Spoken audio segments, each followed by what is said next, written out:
And we know that for many of you, traveling to our central office here is a hardship, so we wanted to make it easier for you to communicate with us, and we're grateful for all of the participation that we have tonight. Want to make it clear that tonight is about community input and community feedback. This is not a meeting of the Board of Trustees, so we're not making any decisions tonight. We just want to hear from you and answer your questions as much as we're able to. We will prepare a budget by June 8th. So we've been holding these community forums, and this is our 5th one this year. And we're doing that well in advance of the date. We have to have that budget prepared by statute so we can get as much feedback as possible. We know many of you have really strong feelings about a variety of subjects, and we're grateful for that. We're grateful for the passion that you have about either your work with the district or your children, your students' participation with us. So we're very grateful for your enthusiasm. Important for you all to know how this process works. We don't know how much revenue we will get from the state. It's a kind of a crazy system, in my humble opinion, that we have to build a budget, and statute says we have to provide a balanced budget, meaning that we can't have more expenditures than we have revenues. Yet we don't get a definitive answer of how much revenue we will have until after the legislature makes their decisions, which generally those decisions about education come at the end of the session. So we have to submit a balanced budget on estimates of our revenue. And again, our general revenue, our general level of funding exceeds all of the, or does not meet the level of funding we need to be able to provide for all the programs that we know are so important to our students. So at this point, it really boils down to some policy choices, and they're very difficult choices. None of us joined the Board of Trustees, and certainly no one joined the district as a staff member to feel that we would make painful decisions that that are not what everyone wants us to do. So we're working with those policy choices. We've been at this, as you all know, for many years. We've been reducing the deficit for many years. We face a deficit, and of course we're 48th in the nation for funding to education. Our per pupil revenues are far below the national average.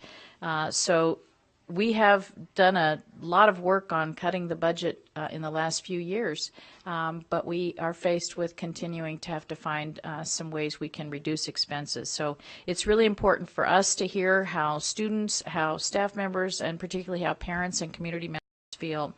So tonight's a bit of an experiment. It is our first virtual forum, so thanks for being patient with us as we work through it.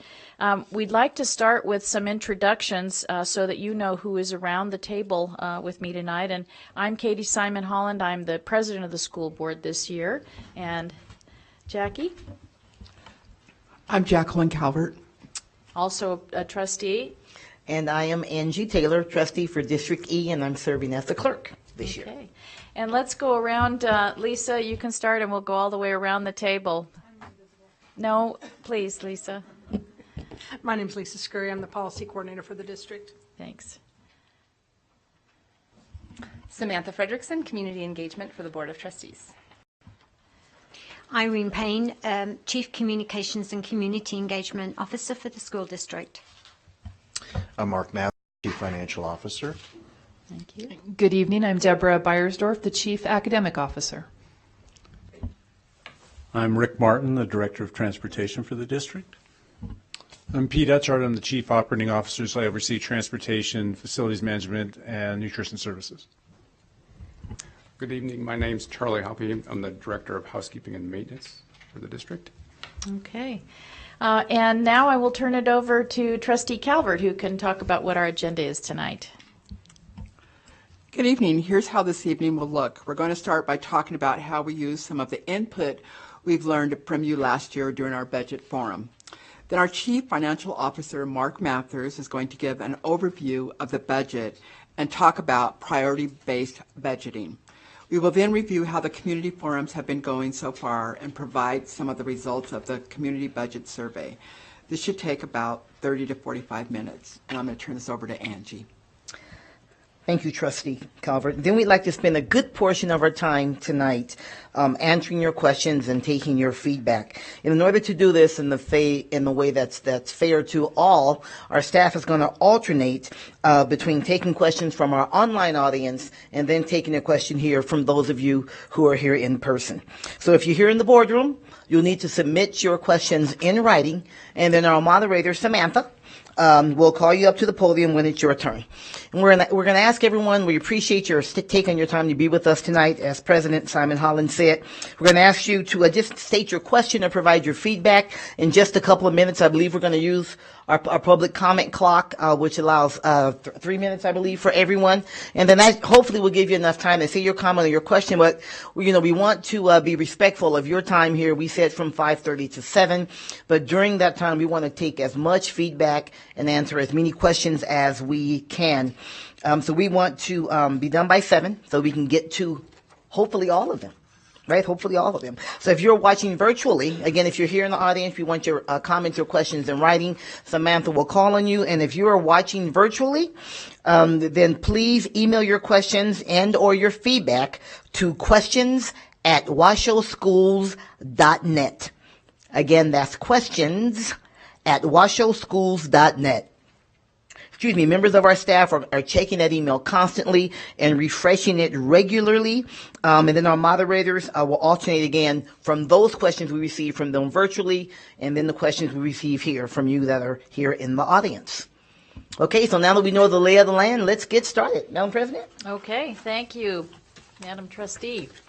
So we often get questions about whether we actually use the results of the budget surveys and the budget forums that we had last year, and the answer is an emphatic yes. The interactions we had with people like you last year at the forums was invaluable, and we wrestled with many difficult decisions last year. But the feedback we received last year was incredibly helpful as we made decisions about where to reduce costs. And we conducted a community survey, which we did again this year. Last year we held 5 budget forums. Again this year 5 budget forums. And the public input from the survey last year and the feedback was very clear. People did not want to see an increase in class sizes and did not want to see cuts made to curriculum and instruction. If they wanted to keep programs that provided for a well-rounded education, and that means including things like art and athletics, because we know that many of those programs are what keep some of our kids in school. If reductions had to be made to academics, the survey results illustrated that people would like to see those types of cuts made to academic assessments, meaning how often we test kids and how much we test them. Wanted to have reductions made to teachers and principals that are on special assignment, those folks that perhaps have a special certification and are providing teaching to other teachers, but that means they're not devoted to a classroom, so we had feedback on that. We also had feedback that that staff members as well as members of the public wanted to see changes to how we do professional development for teachers so that we could perhaps make that more cost effective. And then they also suggested some ways that we could reduce costs in the gifted and talented programs. Some of the ideas that many agreed with were easier to do, more feasible, although not popular and certainly not fun. One of those was increasing our walk zones, and of course, we did implement that.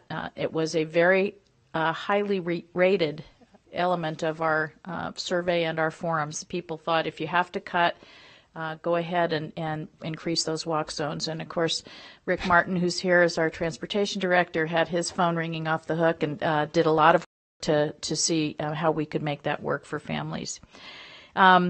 We also did things like reducing administrative staff. We deferred bus purchases. We made cuts to central services. So all of those were things that those of you that are here can see on the slide, and those online, they can see the slides too, can't they? Yeah. You can see that in the instruction area, we were asked to make reductions, as I mentioned, in those 4 areas, and about $1.4 million of the $1.7 million in reductions came from those 4 areas that were prioritized in the community survey and the forums. And then within the Oh, sorry, that's your part. That's okay. You Oh, go right go ahead. ahead.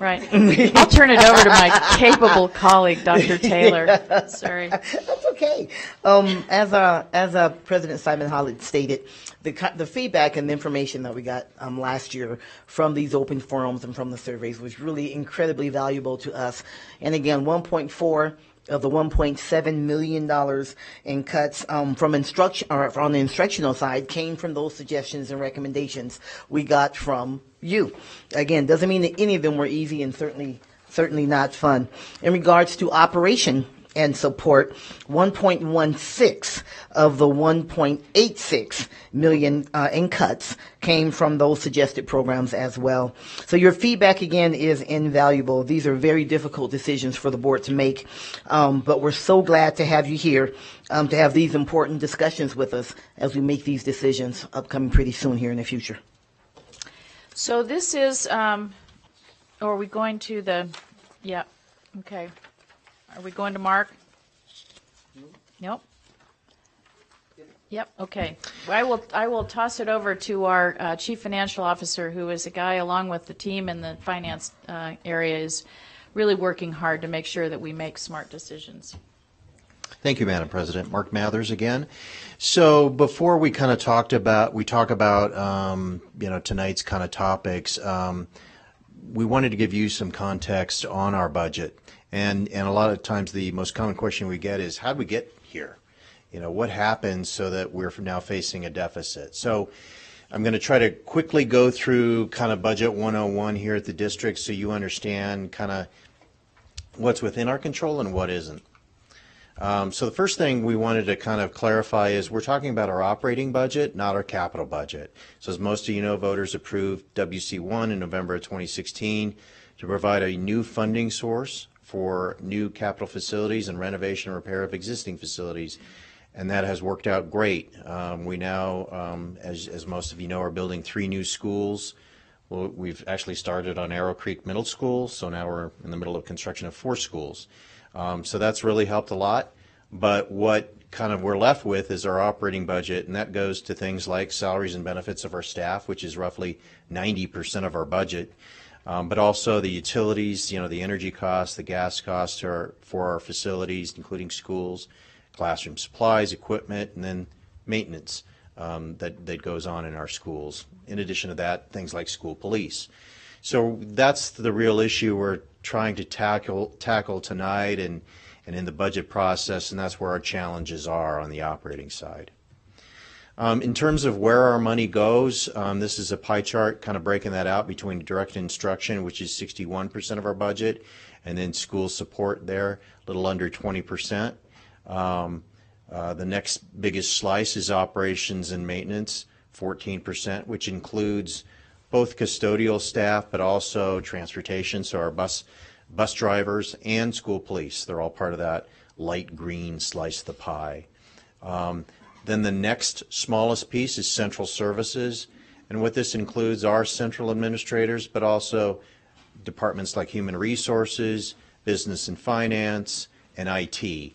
And so you can see that's a little bit over $30 million. A lot of times, again, that is the most popular area for us to cut, and that's understandable. It's probably the furthest away from the classroom, so it kind of makes sense to talk about that initially at least. But you can see it's a very small part of the pie, which makes it very difficult to just focus on that to cover the deficit. And then the last little sliver is just some debt service, and we do have a contingency budget for unexpected kind of expenses. Just wanted to touch real quickly on staffing ratios. A lot of times, again, we're asked, well, gee, you're top heavy. You've got too many administrators. So our research staff has collected some statistics to compare Washoe County School District to the nation. And so first kind of question here is the ratio of students to administrators, or administrators to students, if you want to look at it that way. And if you look at that second sub-bullet point, you can see Washoe County School District has 3.5 administrators for every 1,000 students. And that compares to a national average of almost 5 administrators per 1,000 students. So we're lower than the national average in terms of what are deemed administrators by the U.S. Department of Education. If you want to look at it in terms of the number of administrators per teacher, which is the second major bullet point, Again, these statistics are kind of wonky, but we have 0.055 administrators per teacher, while the national average is 0.078. So again, we're maybe 30 to 50% lighter in terms of administrators than the national average, whether you compare that to students or teachers. And then, as most of you know here who are teachers, we do have a higher classroom size than the national average. Washoe County School District is a little shy of 26 students per teacher, whereas the national average is almost 10 students less than that, 16 to 1. So that's not a good statistic, and we'll talk about that in a second. So in terms of where we get our funding, and again, all of this is kind of done so that you'll understand how we got here. We in Nevada have what's called the Nevada Plan, and maybe you've heard about that. And it's a very complex funding formula, but basically it generates a per pupil number for each school district, and that per pupil number varies by school district. Washoe County School District in the current fiscal year receives $5,737 per student. There are some school districts in the rural areas that get up to $10,000 per student. It's based on a number of factors. But the main point here is the state is determining our level of funding. That contrasts with other local governments who really kind of independently have their own funding sources and independently manage their budget. And so as revenues go up or down, they kind of calibrate accordingly. Here we're almost, in terms of funding, a creature of the state. We have very little discretion about what we can do with those revenues and how much revenues we receive. And so we've talked about this a little bit already, but Nevada is ranked very low in terms of per pupil funding, and then there's a number of studies that look at this, and I've looked at 4 or 5 different studies over time, and all of them have Nevada between 45th and 50th lowest in terms of per pupil funding. I took one study here that includes both that per pupil number from the state and then the local revenue sources and federal revenue sources. And by that measure, we get a little under $9,300 per student. But again, that ranks 48th in the nation. So it's a difficult situation. It is a funding challenge here that we face. And that's what I tell people. It's, a lot of people have the impression that it's a mismanagement kind of situation here at Washoe County School District or Clark County School District. And having worked at different levels of government, I can tell you it's a funding problem more than anything. And so the result of the Nevada plan is that 80% of our general fund is dictated by the state. That per pupil number, when you multiply it by the number of students, is a little over $360 million of funding out of a total general fund budget of $463 million. So 80% of our money comes straight from the state. 20% is local revenues, and that's really 2 revenue sources, property tax and motor vehicle fees. And so 80% of our funding is set for the year. The thing about the Nevada plan is it guarantees that 5737 in our case number, but it won't go up or down depending on how the economy is doing. So when the economy is doing bad, that guarantee we get is great in that we know we're going to get 5737 per student. On the other hand, when the economy is booming like it is today, we don't enjoy any of the upside. We are locked in to $5,737 per pupil no matter what happens in the economy. And so this chart tries to display that kind of in a cutesy little way. But a lot of times what we're asked is, gee, I heard marijuana taxes are generating a lot more money than expected. How's that, what are you doing with that money? And the reality is that the state will budget a certain amount of marijuana taxes or a certain amount of sales taxes. And then if things are better than expected and there's more money from those sources that come in, that just goes straight to Carson City to the state. And that serves to reduce the amount that their general fund has to contribute towards K through 12 funding. It doesn't increase K through 12 funding overall because, again, that's locked in at those per pupil numbers. And so historically what Washoe County School District's problem and other school districts' problem has been until this year, since fiscal year 2008-2009, the state had never funded us for cost of living adjustments for teachers and staff. And so their model looks at our historical costs and provides for inflation, and they had never provided funding for COLAs or what we call COLAs, salary increases. And so what that has meant is that, you know, we want to provide salary increases, and we have to provide salary increases for staff. So that either means the deficit worsens or we have to cut programs to fund that. This year, I'm happy to report Governor Sisolak has, you know, expressed the intention in his State of the State message that he will fund teacher and staff salary increases, and that's a wonderful development. We're still looking at the state budget, but that, again, recognize that's the first time that's happened since fiscal year 09. So that has contributed greatly to our deficit. They also have failed to fully fund us for health insurance cost increases and a number of other things. So there's this mismatch and a gap cause between what we have to fund and what we're being funded by the state for. And so that led to a deficit a couple of years ago, you'll probably remember, of more than $40 million. We did cut significantly in the last several years, and we brought that deficit down to $7.5 million, as this chart shows. So major progress in terms of reducing the deficit. The board has given us 3 fiscal years to reach a balanced budget where expenses equal revenues. So we're 1 year into it. We've got 2 more fiscal years. We're in the 2nd fiscal year budget process now.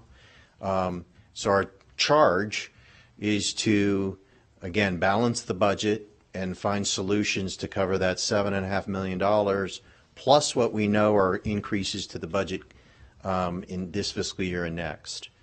So it's the last $7.5 million or so, but it's the, you know, it's the most difficult. So in terms of how we're going to eliminate the deficit, well, the first thing, as you heard, the state kind of determines our fate to a large degree in terms of how much funding we get. Again, 80% of our revenue comes in the general fund comes from the state. So, you know, one of the things you can do is call your legislators and tell them how you feel about that level of funding. And in our survey, you know, one of the preliminary questions we kind of asked was, what do you think about the level of funding? And I think overwhelmingly people were kind of disappointed in the level of funding for K through 12. So if you feel that way, certainly, you know, you can exercise your rights as a citizen to call your legislator and talk to him or her about that.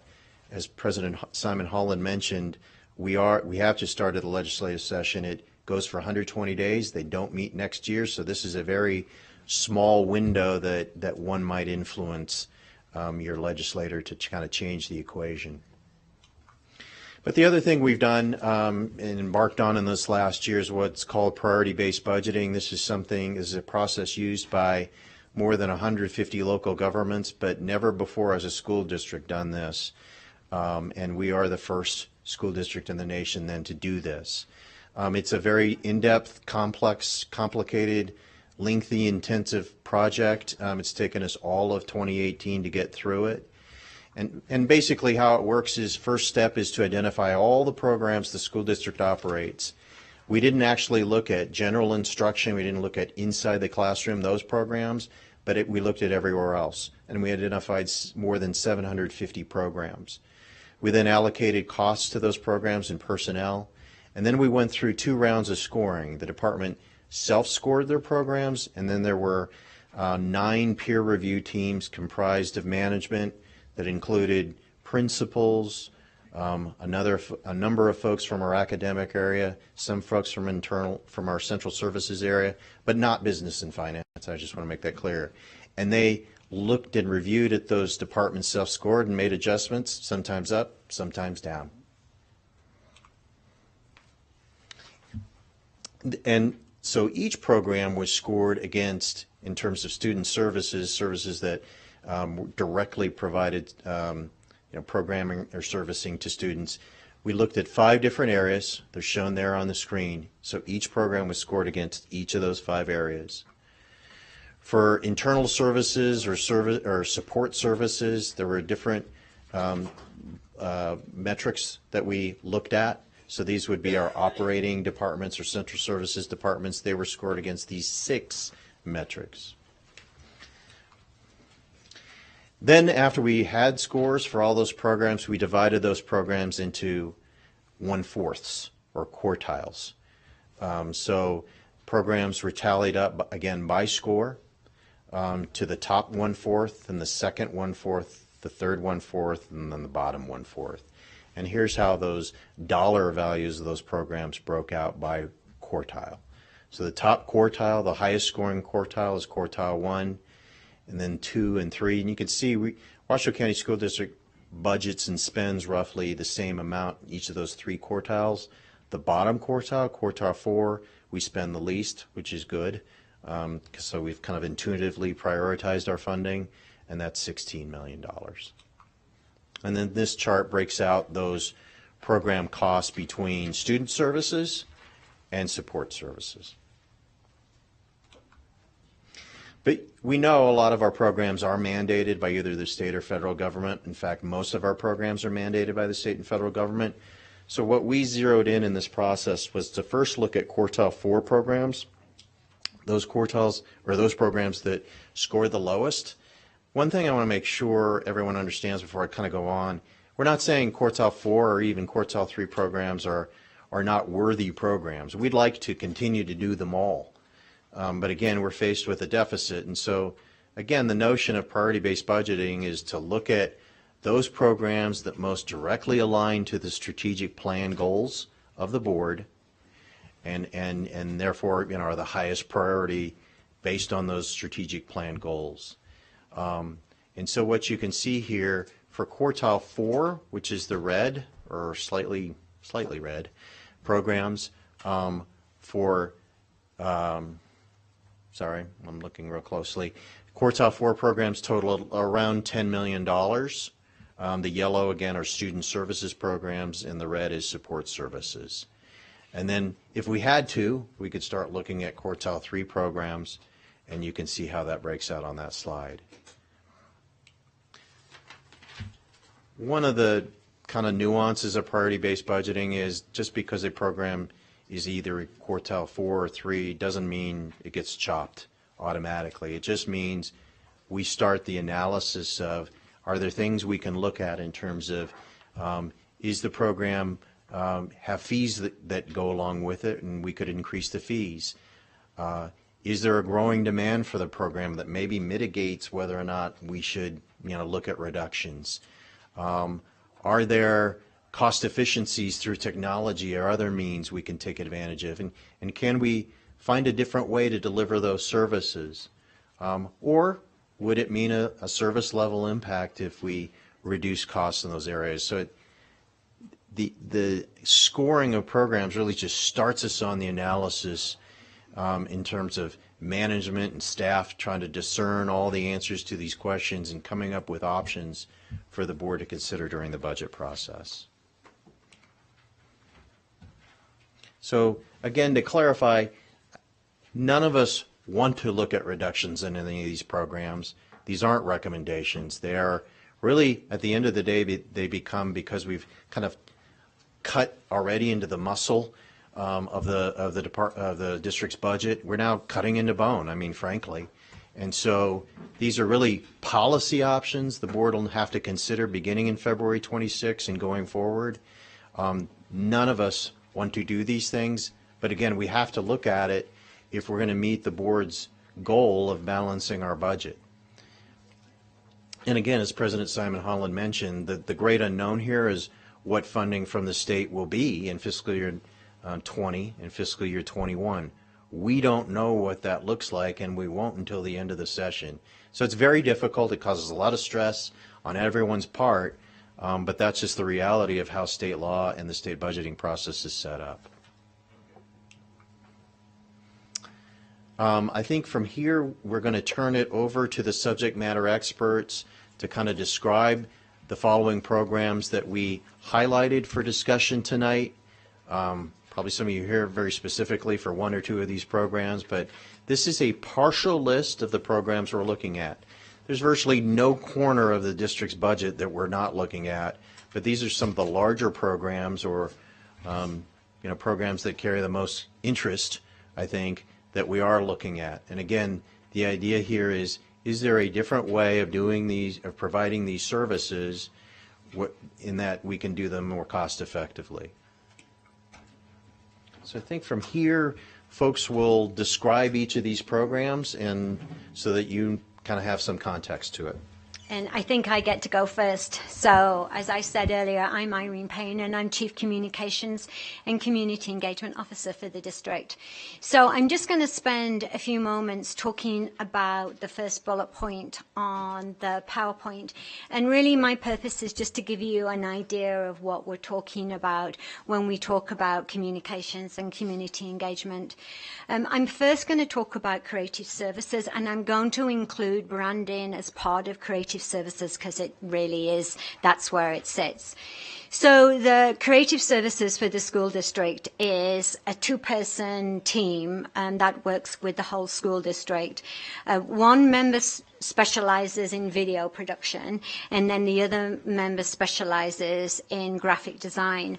So when we talk about video, I'll give you a few examples of what that is. So video would be, we recently did a video for our school police department explaining what they do, giving guidance for students and families around school zones and walk zones, what to do if they hear a possible threat. We had a number of issues last year where parents were reading stuff posted on social media and didn't know what to do with it. So that's the kind of thing we would use video for. The most recent one we've done is actually specifically for employees, for staff, and it explains teacher allocations, which is a complex subject, but much easier to explain if you can show folks. So video is perfect for that. And then we post videos, the videos we make on YouTube, on social media, and they're used by our schools to share at parent nights or to actually share in the classroom. And then often they're used by broadcast media because we make them at a high level quality that they can use them. And then the other area is graphic design. So we work with departments throughout the district, such as Family and School Partnership Department, where we've developed a suite of material that promotes their Family Summit, their Family Access Day. We've done a whole bunch of flyers and posters, mailers for teacher recruitment, for bus driver recruitment, and other staff recruitment, and that also included a movie theatre advert. We've done materials to help explain rezoning, which is another complex and involved topic. Mailers for new construction, where we've invited the community to community meetings, and also explaining how we're spending your tax dollars, how we're good stewards of your tax dollars. And then in terms of branding, we've recently worked on a logo for the Joy Prom. We worked on a GATE, Gifted and Talented logo, and then the mascots and the colours for the 3 new schools that we're building. So to sum it up, it really is explaining complex topics and issues through video and design so that our families and students can get involved and understand. And then community engagement really is meetings like this. So it also includes the back to school fair that we did last August, and we had at Meadowwood Mall, and we had over 1,000 families and students attend. We're going to do that again this year. We're also going to do a spring fair, that's going to be jointly hosted by the school district and the Girl Scouts, and that'll be in March sometime. We've done a whole bunch of community meetings for the community around buying land for new schools, finding out where our families and our students want their new schools. We've shared plans around the new school buildings, and the point really is to hear from our families and from neighbours and from our students. So just to sum it up, fundamentally it's involving families and community in what the school district does, and we want your input, and we want to share the good work that is happening in your school district. Thanks, Irene. Again, I'm Deborah Beiersdorf, and I am the Chief Academic Officer. I've had the position for 2 years now.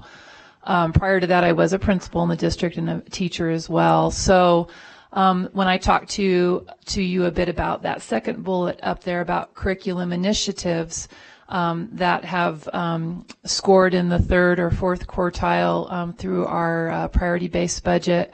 There's some programs that are near and dear to many of our teachers out there, but I'm going to share a few of those with you. So this particular budget at approximately $939,000 helps support the Springboard ELA curriculum, which is used in about half of our middle schools. And Springboard curriculum is a curriculum from the College Board, highly rigorous, with the intent that we are preparing students to enter high school ready to take honors and advanced placement courses. This particular budget also supports our Read 180 or System 44 reading program, and that's a program that's used in our middle and high schools to help our struggling readers that we've seen some good results with over the years. And it's also a budget that helps provide professional development and curricular tools for many classrooms, including our kindergarten classrooms, and professional development for science and for math district-wide. So that's what that second bullet helps to pay for throughout the school district.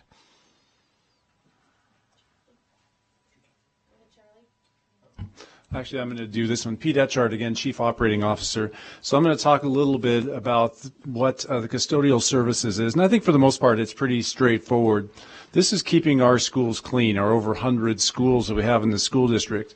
And, you know, as a school district, we have a lot of older schools. And even before WC1 passed, and we actually got the revenue to build new schools and maintain all those things that are behind the walls, one of the non-negotiables I think we really had as a district is we were going to keep our schools clean and make sure they didn't look like they're, 100 years old, and they looked well maintained. So this really is that cleanliness and routine maintenance that we do in our schools, cleaning all the touch points that kids touch all day long, and vacuuming the hallways and the classrooms and emptying the trash. It's really that simple. But it also is dealing with the viral outbreaks. We all know those come into our schools. We have norovirus, seems like, unfortunately, every year. We have to work to health department standards to make sure that we can get teachers and staff and kids back into the classrooms so we can continue education. And then I guess lastly, it's really dealing with everything that happens as a school district, whether it's snow like we just had, and and as Charlie will talk about with our grounds department, having them out there all day yesterday to make sure those schools are ready to go and the walkways are clear, or floods, or when pipes break, and all those things that happen in a school. So these custodians really become a vital part of the school community. They get to know the kids. They work with all the things just to keep that school clean and keep it operating. Back to me again. I'd like to talk to you a little bit about that fourth bullet up there. So coming into this school year, throughout the 17-18 school year, I worked with the folks in our English language development department to see if there was a way that we could become more efficient, I guess, in how we provided support for our students who were learning English and for our teachers as well.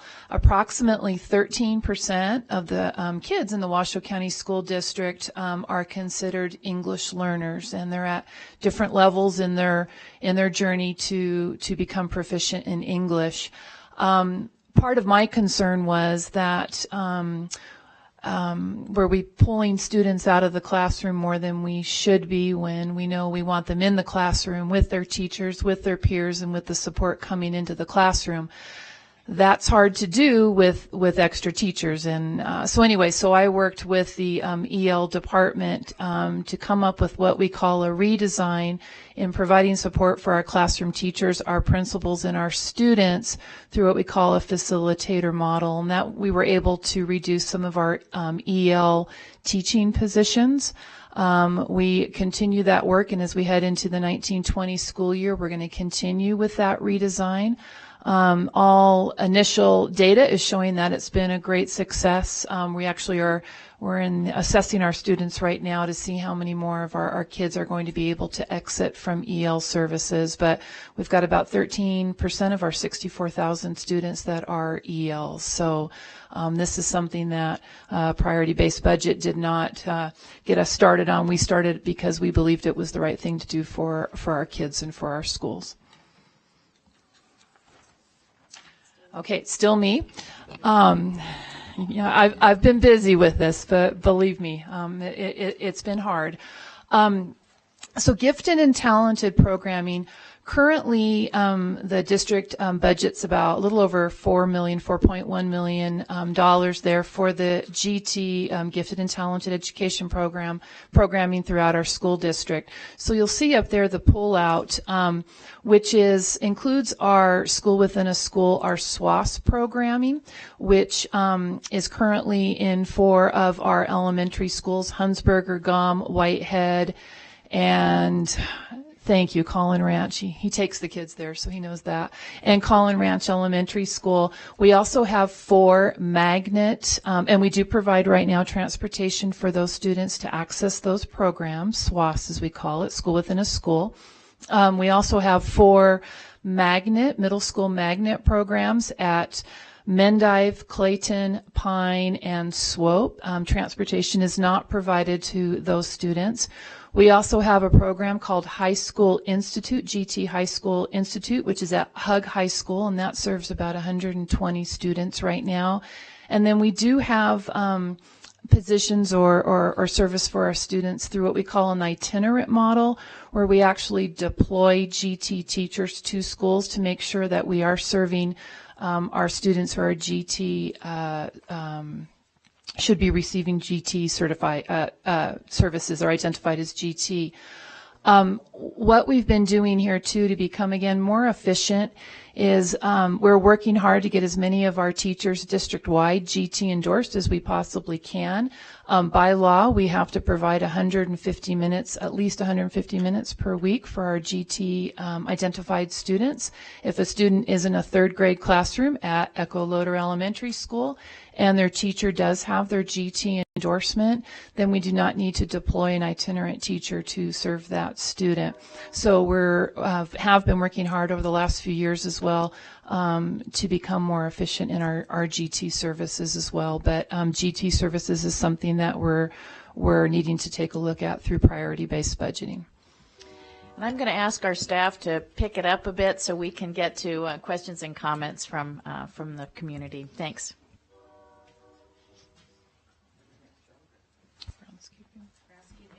Yeah, I'll take over the groundskeeping. Real quick, I'll just give you an overview. Really, the groundskeeping staff are focused at the middle schools and the high schools. As you know, we have different sizes of middle schools, so we have sometimes a few full-time groundskeepers at some of the bigger middle schools, the newer ones, and some of the older style middle schools have either a part-time groundskeeper.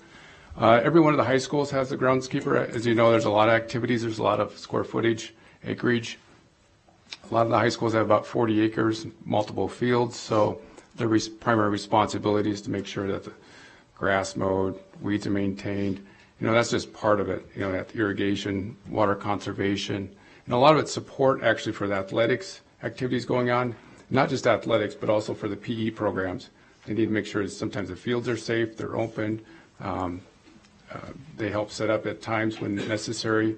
A lot of events too. They help assist in the community events are brought in. So they're experts in their field. So I just wanted to kind of give you a broad overview, and that's kind of where we're at. Okay, library services, this particular budget of $5.6 million, the majority of that is personnel, and these are our certified high school librarians, our certified middle school librarians, and our ESPs, our educational support professionals, our classified librarians, assistants, and aides at the elementary level. There is a small portion of that particular budget that helps to support professional development. The purchase of books for our libraries is not part of that particular count that you see up there. Rick Martin for the transportation, and just briefly, since Debbie answered most of mine already earlier, is that the programs that are on these 3rd and 4th quartiles are basically programs that are not our primary responsibility of getting students to and from school and or mandated. So a special needs program is mandated. English language learner newcomer programs are mandated. Children in transition and foster are mandated. So these are transportation pieces that aren't mandated, i.e. athletics, which would be both middle school and high school athletics for both in-town transportation and out-of-town transportation as far as Elko and Hawthorne areas like that. And then our SWAS program, as Debbie alluded to, which was 4 schools that we transport to. And then Early Childhood Head Start, which is, again, not a mandated program that we provide cross-zone transportation. So we could be bringing students as far away as the far reaches of Cold Spring or Pleasant Valley into a school in the local area. So, and that's it. Okay, thank you, Rick. I'm going to turn it back to Trustee Taylor, and we'll set up getting into our questions. Okay, just real quickly, now it's your turn. We'd love to hear from you. Again, here in the audience, I know many have already given their fill out their comment forms, and if you're with us online, again, questions at washoeschools.net, and we're going to alternate one virtual, one here, and then also at previous forums, we're able to break into groups. Obviously, we won't do that here tonight, but there is a form which contains all of the categories that our CFO Mark Mather spoke of, and if you'd like to download the form, you certainly can. You can pull it up on your device now, and then fill it out as we go if you'd like to tonight and turn it in. But that form will be live until tomorrow morning. So if you'd like to get some comments and so on and think about it, fill it out then and send it back to us, and I'll give you the web address. Oh, it looks like it's here on the screen, but just in case, I'll give you the web address. http:// is bit.ly, BIT like Tom, .ly, bit.ly dash for budget ideas, bit.ly/budget ideas, and that's where you can get this form that we've been using, filling in again all the categories that have been discussed tonight are there, and we also have some paper copies of the worksheets here if you like to just do it, the old-fashioned way. Okay, so let's turn it over and start with questions. All right, so as the trustees mentioned, we're going to alternate between here in the boardroom and virtual. So we'll start here in the boardroom. We have a lot of cards from you, so I'm going to call them up in the order that you turned them in. So we're going to start with Connie Thompson.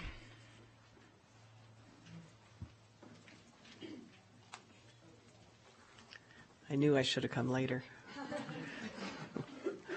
Welcome, Ms. Thompson. Thank you, and thank you for letting me speak tonight. I have a lot of friends and family who work for the district as secretaries, custodians, bus drivers, and cafeteria workers. And these are the people that are on the front line of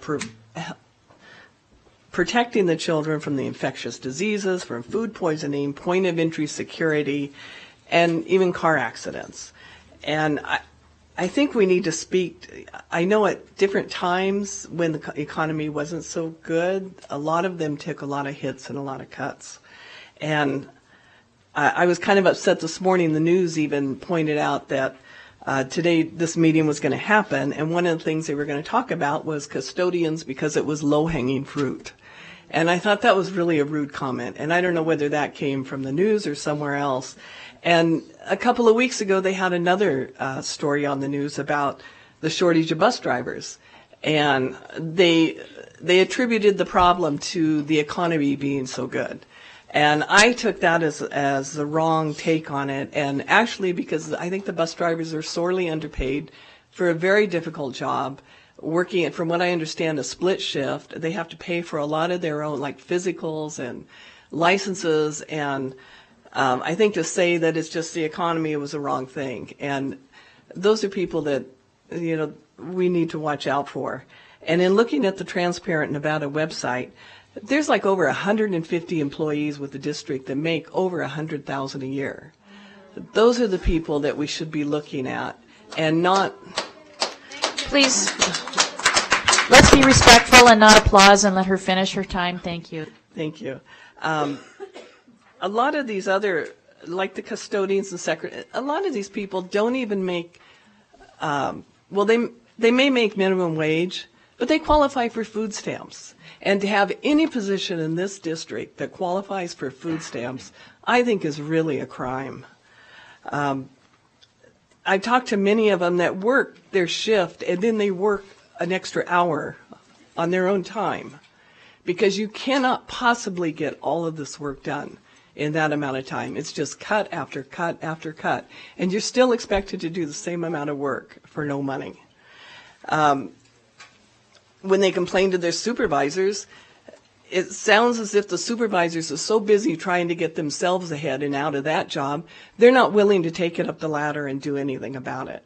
So I think that you really need to take a look at these lower end jobs and realize how important they are. You have custodians who get off at 11 o'clock at night, and then they have to be back at 7 in the morning at sometimes.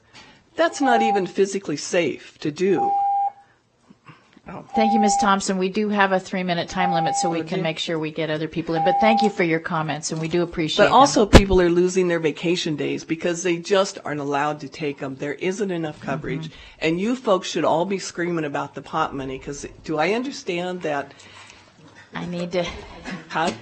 The budget for, and I think Mr. Mathers touched on that, the marijuana money did come in from the state to the distributive school account, but we still only got the same amount of money. That's what I heard, wrong. and I was appalled. I got those Yeah. signatures for you. Yeah. I helped fight We for all that. worked hard for that. And we all should be screaming about that. Yeah, and we are. We're screaming about it in Carson City because that's the only place where it can be fixed. So Thank you. I'll Thank be you, in Ms. Carson Thompson. City screaming for you. Thank you. And we do appreciate our custodians and our bus drivers. And every community forum we've had, the teachers have said, please do not eliminate any services in custodial because it's so important to our schools and to our school families.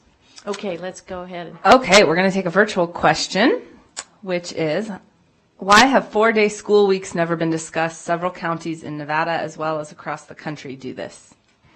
So whoever wants great to take question. We have actually been looking at that this year. Mark, I don't know if you guys have done the analysis. Who wants to respond on that one? Pete, we actually have looked at it, and there are some positives to it, and there are also some real difficult logistics. Yeah, I'll just, on the operations side solely, I mean, there are some efficiencies obviously can be done as far as not having to heat schools and cool schools quite as much during the school year. You know, on the utility side, also when you talk about bus drivers, I mean, one of the challenges are, and I 100% agree with the last speaker, that how amazing these bus drivers are working split shifts, is that you're cutting down the hours they're working. I mean, now all of a sudden you're going to a 4-day work week, you know, and that it makes it harder because a lot of these bus drivers are working only 180 days a year, right? They're not working in the summer times, and it makes it challenging for them. If you cut it down to 4 days a week, now all of a sudden there is a cost savings, but you're also taking an impact on that staff. So there's pluses and minuses to that. We are looking at the I guess the financial side of that to see what can we save by going to 4-day weeks. Now there's teacher contracts, there's all sorts of things that can happen with that, but I can guarantee you we are looking, and I'm sure if Mark, if you want to add a little bit more to it.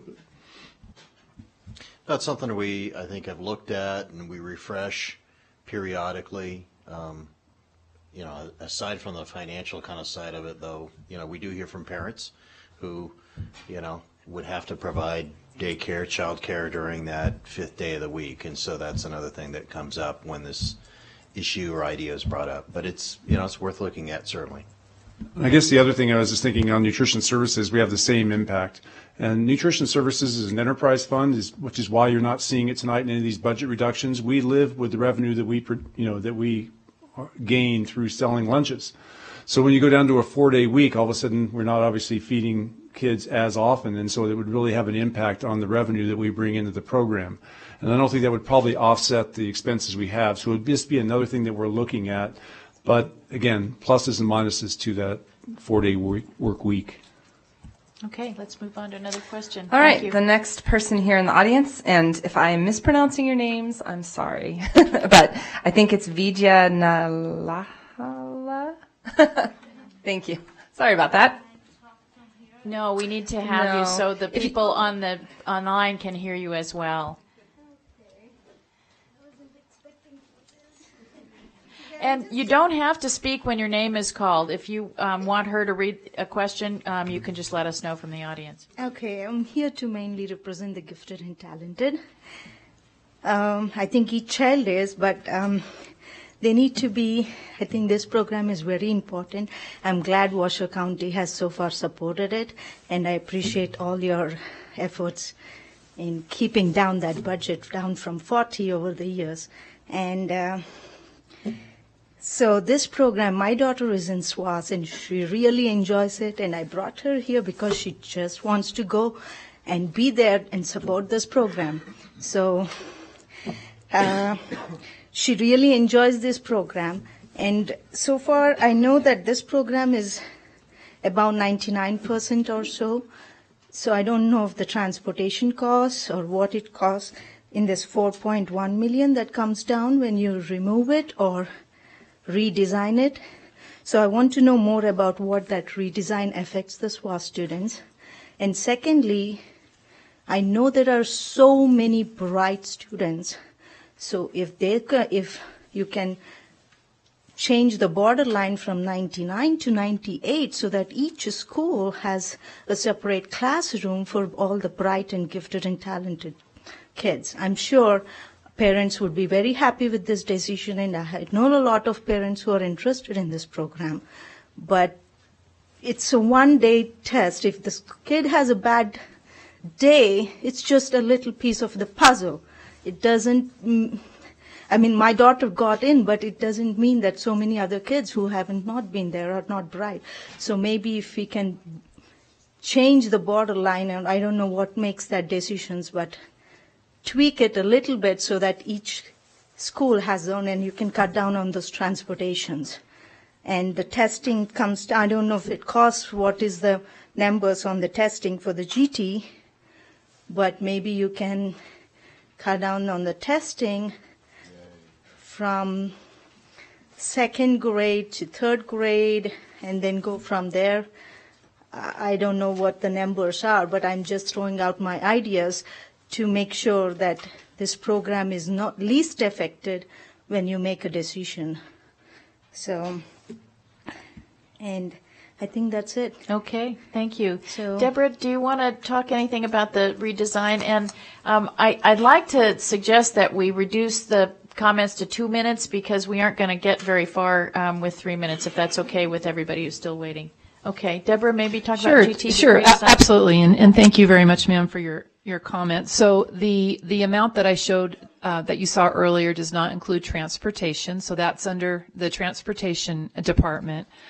So the GT department doesn't have management for that fund, but we work very closely with transportation. So currently, you are correct. Our School Within a School, our elementary SWAS programming is for our profoundly gifted students who score at a 99 percentile, their cognitive scores. We are able to provide services for our students who don't score quite as high in their zone schools, which I talked a little bit about earlier through our itinerant model. Testing, a large portion of our testing is actually funded through a grant that we get from the State Department of Education, and we test our students. We call it a universal screener, and we do that at 2nd and 5th grades, and we do it in all of our elementary schools because GT education has been so important to Washoe County School District, wanting to make sure that we were capturing as many students as we could. And federal guidelines under the IDEA, or Individuals with Disability Act, GT actually falls under that, says that if a student does score for GT services, and the district provides those services, we have to provide them to all students. So we try to make sure that we do assess all students so that we don't miss any of our kids. Redesign. So the redesign I talked about earlier was more around our English language programming, but I will say that there have been conversations about that a redesign might be a little bit more around for GT efficiency of the programming. We do have one SWAS school where the enrollment is lower. I don't know where your daughter goes to school, but it's lower than other schools. So is there a way, and Collin Ranch is one of our more, we've got a lot of students up in the Collin program for sure. So that is something that we are very strongly considering as well. A lot of it is tied into teacher salaries, paying for our GT teachers, yes. And some professional development. It's all GT programming. Yeah. Okay, let's move on to another question. Okay, we're going to take an online question, and I just checked and we have more than 70 people watching the live stream, so we want to make sure that we get to their questions as well. So this question is about libraries. Can you look into the district-wide purchasing of books for libraries and e-books for one-to-one devices? Couldn't you negotiate better pricing?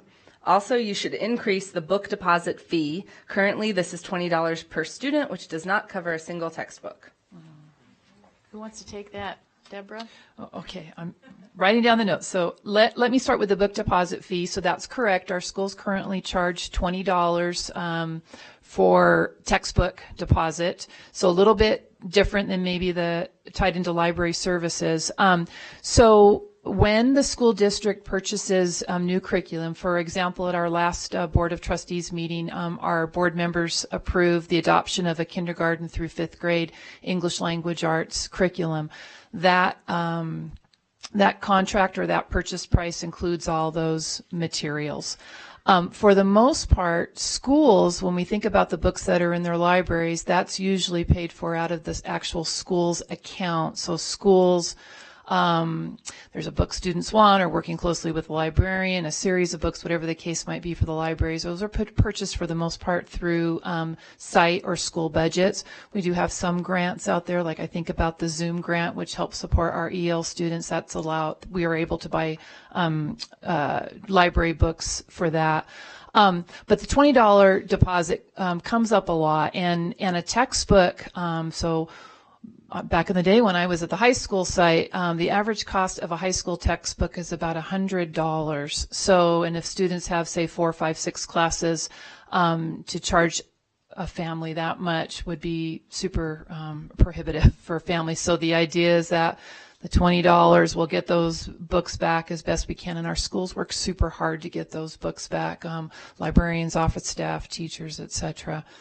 Did I miss part And we do negotiate aggressively to get the cost of purchases down. We do competitive bids for textbooks, so we make sure that we're getting the best deal that we can. And most of our textbook purchases now also require that they be e-books available as well, so that students can get computerized learning and keep that cost down as well. Okay, so going back here in person. Tim Sherry.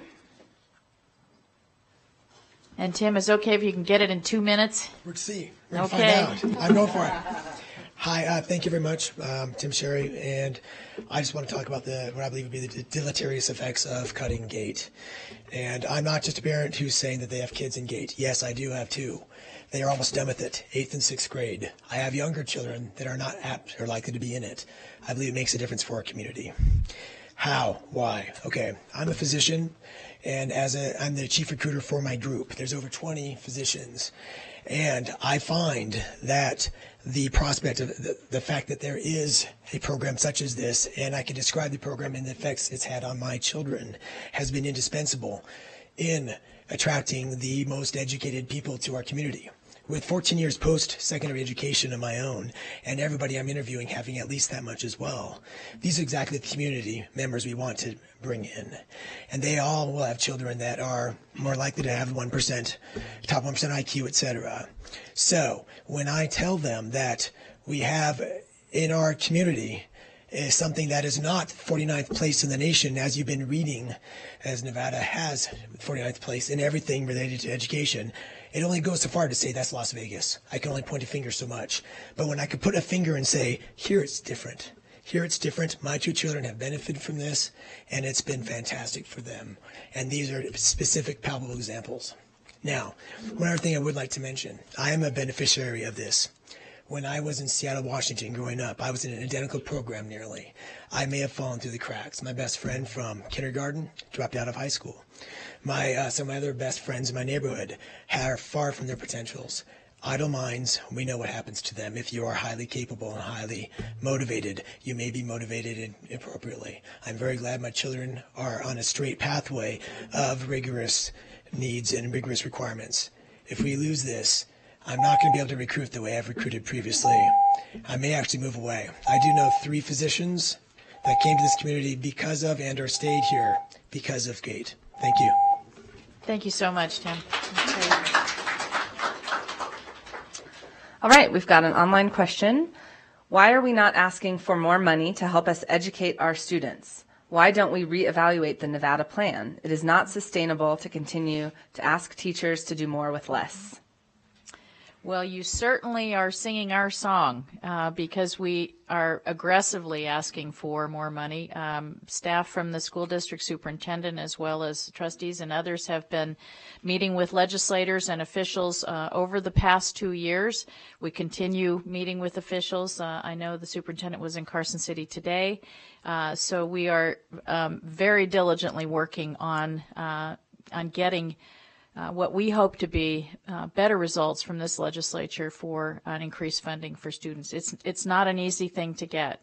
Those of you that watched the governor's State of the State know that he said no new taxes, and so increases to education have to come from cutting other programs, and hopefully that we will be able to get some increased funding this time, but we're on pins and needles and we're working hard on it. And as Mark said, as our CFO said, you can help with that by writing to your legislator because those are the people that will make these decisions. Okay, the next comment from in the boardroom here, Liam Steers-McCauley. Welcome, Liam. Hi. Thank you for having me today. I'm going to be talking about the library services and the push to remove teacher librarians from our schools. So I've just got a testimony, so I'll just jump right into that. I've come here today as a student and as a concerned citizen. I'm currently a junior at Reno High, and I cannot support any movement to take teacher librarians out of our school libraries. I've spent my past 3 years of high school with my school's librarian, Amy Newberry, working to find a reader in myself. I've never been a reader and didn't pick up books unless I was required to for class. With the help of Miss Newberry, that has completely changed. I found myself reading every day by choice and enjoying it. This is all attributed to Miss Newberry. She's worked extremely hard to find my interests, learn who I am, and get books that she knew I would love. Without Miss Newberry's past education as an English teacher, I believe that she would not have been able to help me to the extent that she did. As well, while learning to be a teacher, much is taught about interaction between student and staff, and the relationship I've shared with Miss Newberry is like no other relationship I've held with another staff member. She has become a friend, a mentor, and what I like to call my school mom. She's curious about me, is interested, and always makes sure that she says hi to me at least once a day, even when she's swamped with work. I have seen the interaction between Miss Newberry and each student when she can recommend a book based on what they like. She can show interest in their lives and be so welcoming that no one would rather be anywhere but the library. The experience I have had with Miss Newberry has been an experience I'll never forget, and losing her would be a loss, not only for me, but for anyone that has ever known her. I'm aware that cost is a question, but the necessary consideration is what is more valuable, education or money. Without a teacher librarian like Miss Newberry and many other teacher librarians within the Washoe County School District, the state of education will decline. Reading and interest within reading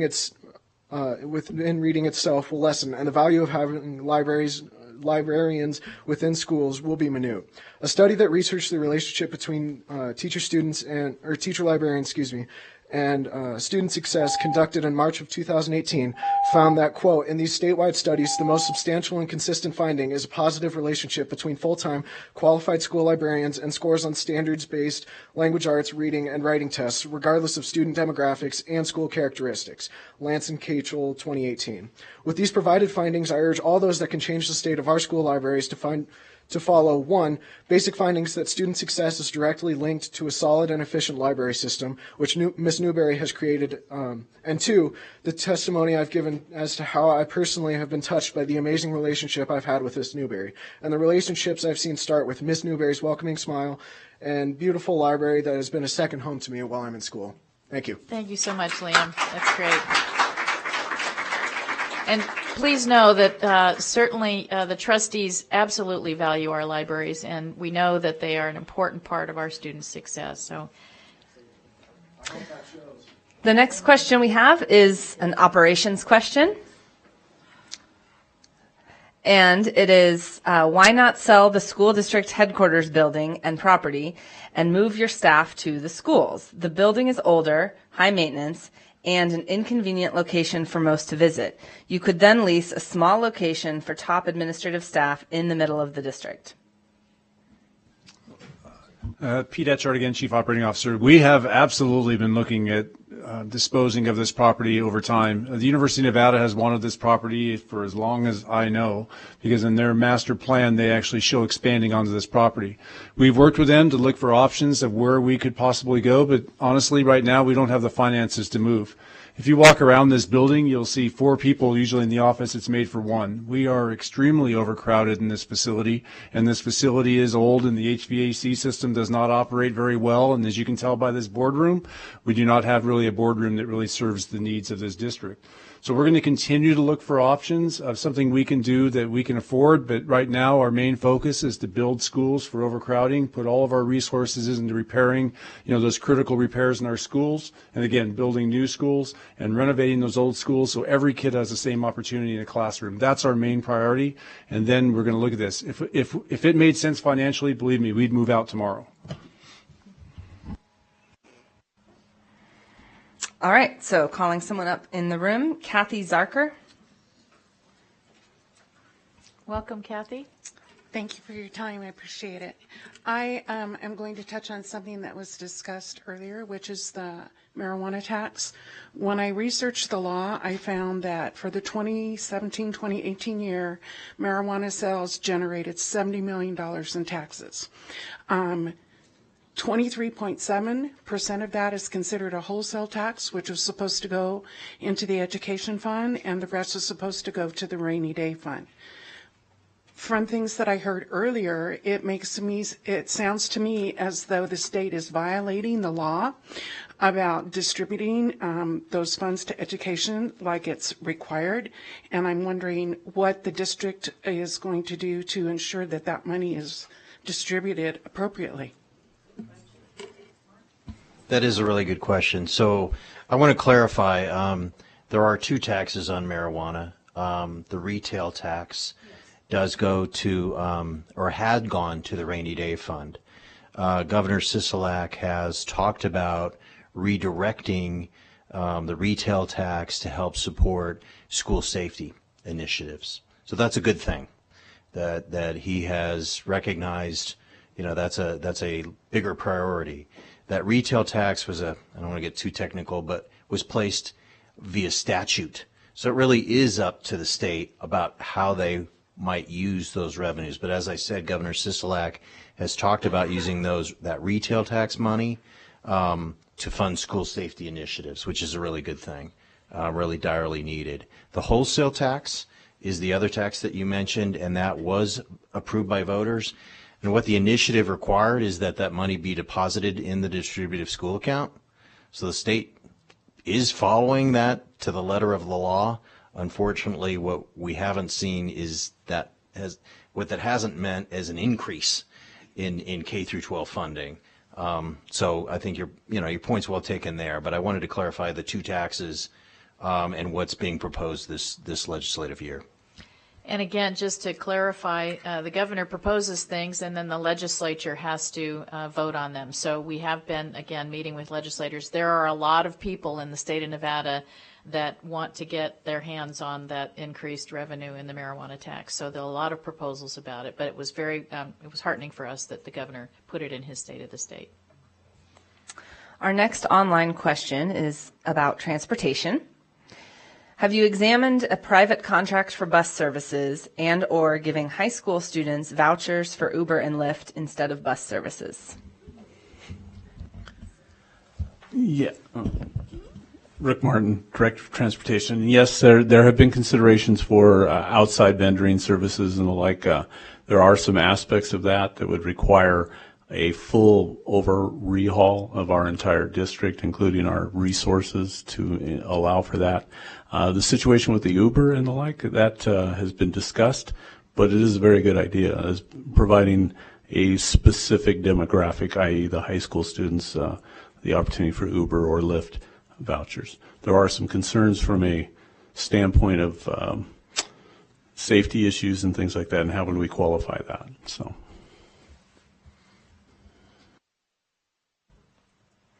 All right, next here in the boardroom, Catherine Clements. Welcome, Catherine. Did you get my email today? I did. Good, thank you. I'm here to talk on behalf of the library services, so I'm just going to jump in. As a young child, I must declare that I was not very fond of reading. The only book I read consistently was Hop on Pop, and the only reason I spent any time reading was because my teacher required it, and Hop on Pop was the book I could read most quickly. I focused my attention on the outside world, specifically the tallest trees my mom would actually allow me to climb, or the grand expeditions I would have wandering through my backyard. It was my elementary school librarian who showed me that adventures needn't always be outside. Oftentimes, the grandest adventures could be found in simply turning a page. Librarians and the work they do is far more important than many recognize. They actively shape the minds of our nation's children. Librarians, like Miss Newberry, do not choose this job out of necessity, but out of passion. Passion to ignite a child with a desire for knowledge and a fervor for reading. While classified librarians remain important, those qualified are arguably more so. Certified librarians have the knowledge and ability to assist students and individuals as they have been trained in the field of education and can better understand the needs of the individual. Those trained, such as Miss Newberry, have the education background to help students tasked with school assignments and to aid students with challenges regarding their education.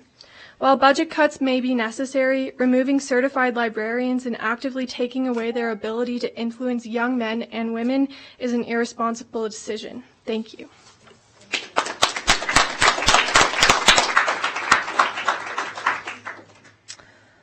Next question from online. Has anyone looked at how much money is being spent on administrative people and programs that do not have any direct association with students? Shouldn't we be looking at cutting funds where student instruction will not be directly impacted?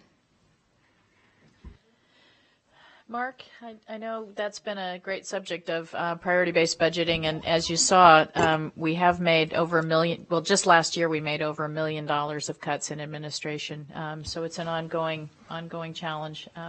Mark, do you want to talk about that? It is. I'm going to try to keep this short. We could talk about it for a long time. I mean, the gist of priority-based budgeting in a school district context is we've got our core services that we don't want to touch, and then we've kind of got the further rings out of services we provide. So certainly central services and administrative services that don't impact classrooms is something we look carefully at.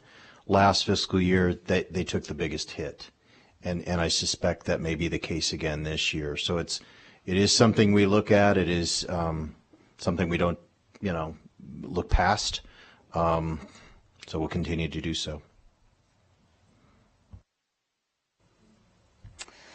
Okay, next in the boardroom, and I do want to remind people, because we have a lot of cards, that if we don't get to your card, we will definitely take your written feedback, because we may not have time to go through. And will we be able to post answers on the website? I think we should do that so that people can get their questions answered. Yes, and you can continue to send in your questions to the email address, even if you're here in the boardroom, if your question isn't answered tonight.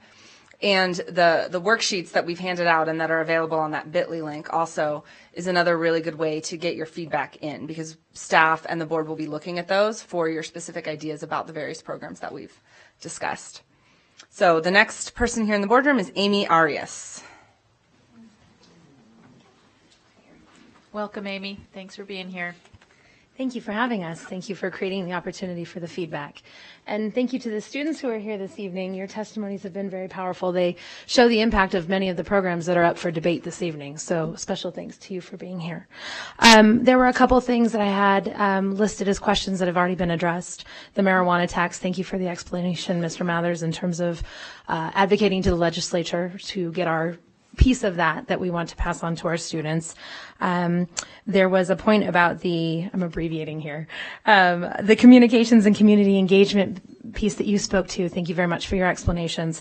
My understanding is that at a previous meeting last week, there was the suggestion of incorporating partnerships with high school students in programs that focus on graphic design and media development, as well as potential partnerships with our local colleges and universities. Is that true? Yes, that suggestion was made and will be considered. What I would say is that the challenge for that is we have deadlines to meet and we have standards to meet and graphic design standards. So it's very hard to work with a student when we're treating them as if they're a business.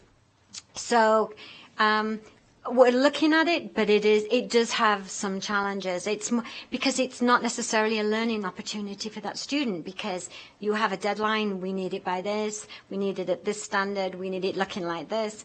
So, but that, I'm not saying that we're dismissing it, but yeah, we're looking at it. Okay, And that thank seems you. like an exciting opportunity for collaboration with some of the other people in town.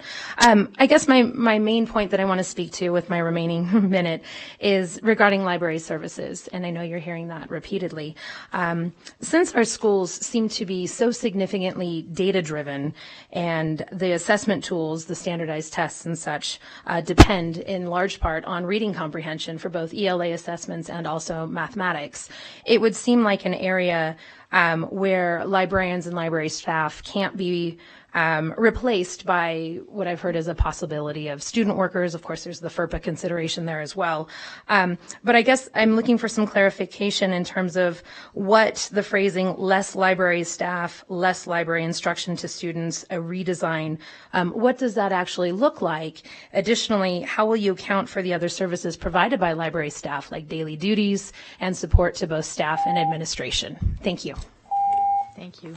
I just want to say, folks who have come to the forums have made suggestions about having more student involvement in some of the things that professional staff does. I just want to be clear, there is no suggestion being entertained that students would run libraries. Okay. There are a lot of reasons why that would not work. And we have great student help in our libraries, and we appreciate it, like Liam and others that we've heard from. So I just want to clarify that. Thank you for that. Just because someone said it at the forum doesn't mean that we're going to do that. That's on the table. Okay, good, noted. Thank you. Yes. Deborah, do you want to say anything about Sure. Yeah, if I could, and your point about FERPA or the privacy laws that we have to follow with student information is very much of concern. So if you're asking me if there's a plan in place on what a reduction might look like and how it would impact schools, I will tell you honestly, no, there's not. That particular account, as I said earlier, is all of our library services. So I don't know. And that's going to be, me working with Holly Esposito, who's our library coordinator, and Kendra Fox, who's our director of curriculum instruction, and obviously librarians and teachers and principals. Because I think sometimes people don't know that our librarians, all the things that our librarians do, teaching classes, providing support to teachers, 21st century skills, counseling, a safe place for students to go and feel connected to their school. The library is like the kitchen of the home. It's the heart of the school. And we very much acknowledge that. So, I hear what you're saying. And we also are looking at every single program for, are there ways we can be innovative and do this in a new way and make that service available in a quality way at less cost? So all of it is being looked at.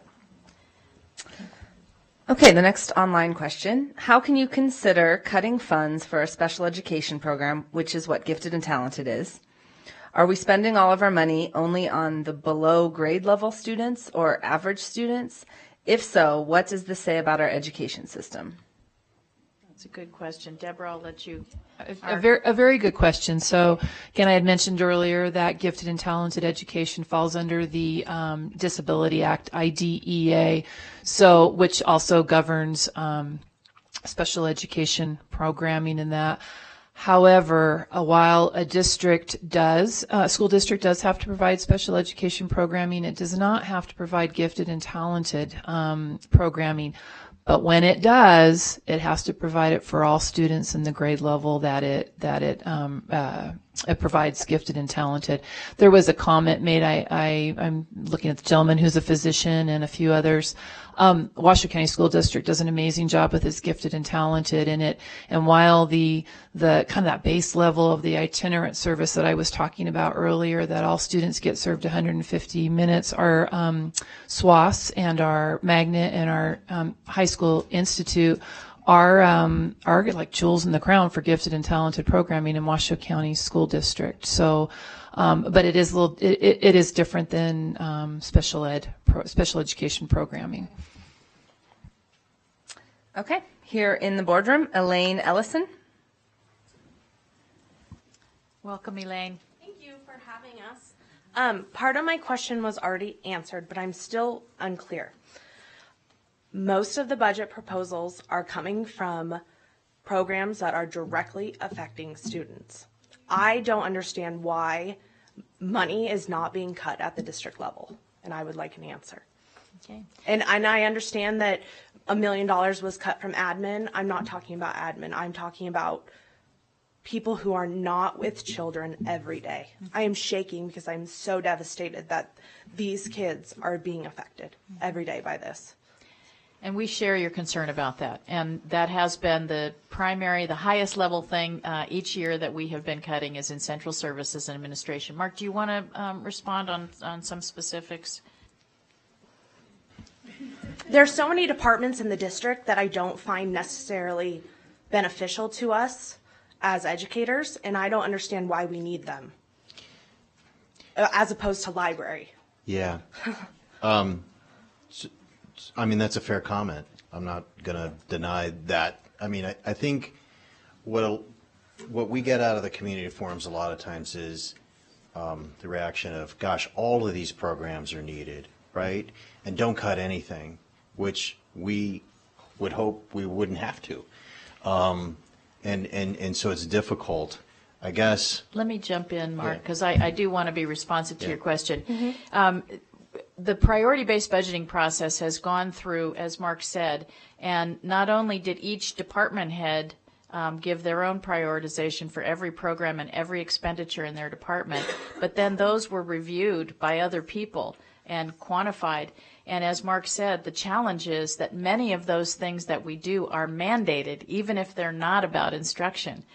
We have to provide civil rights compliance. We have to provide accounting. We have to provide people that are monitoring the expenditures for our construction and our, building new schools. Mm-hmm. So we have gone through every single line item, every single position, every single program, looking for those things that are not mandated and that we could potentially do less of or change. And so that's the process we're going through right now. And that makes sense, but the wellness department, is that mandated by the state? It is not mandated by the state, and I don't know where it came out in the priority-based budgeting, but it does save us money to have people. It's reduced our costs of our health insurance program, which we have to pay for. Doesn't necessarily affect children, though. Well, it affects the cost of the organization. It affects our health insurance tab is what, $14 million? Our health insurance tab? Yeah, no. We spend close to $70 million out of our health insurance fund. So when we can save $1 million there, that's teachers that we can put in classrooms. That's money we have to spend elsewhere on kids. Those are the trade-offs we're making. And that makes sense. So are there any considerations of cutting anywhere at the district level? Absolutely. Yeah, absolutely. Could there you are share priorities.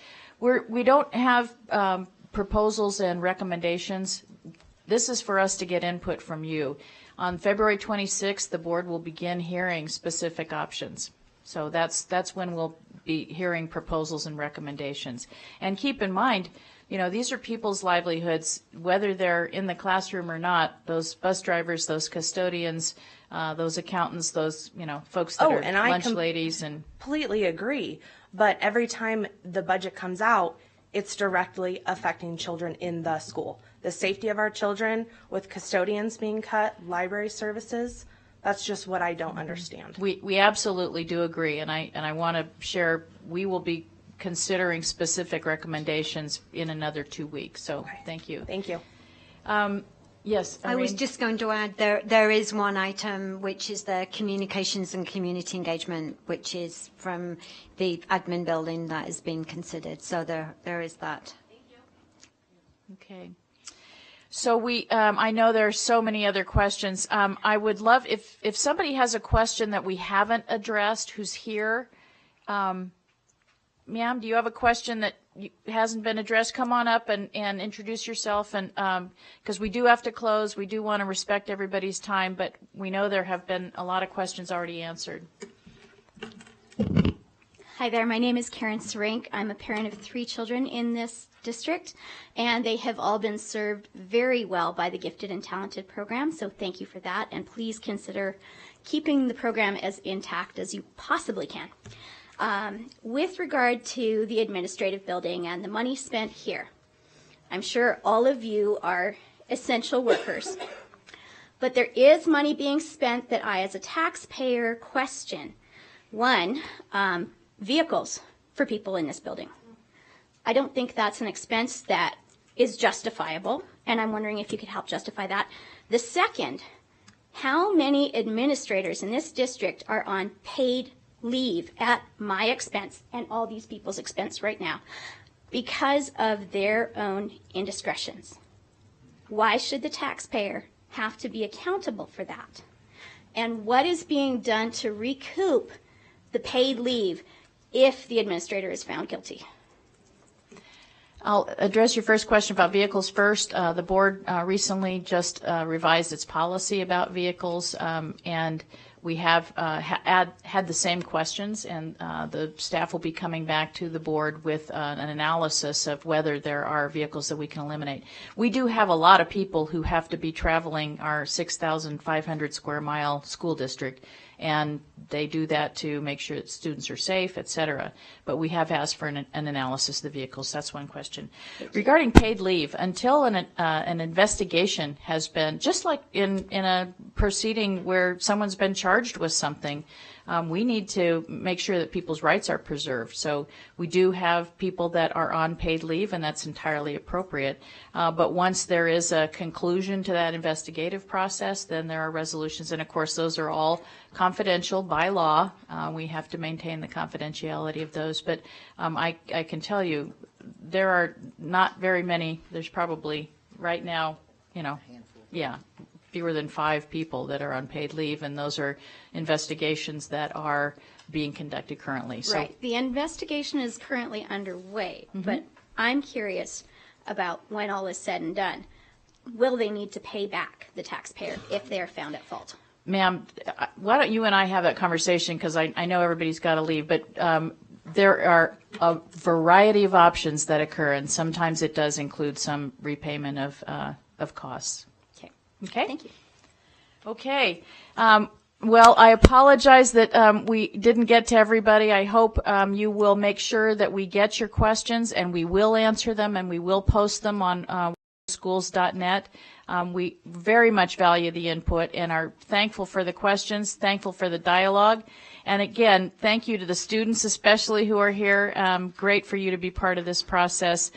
We do hear you. We don't want to do anything that reduces the student experience in our district. So thank you so much for being here.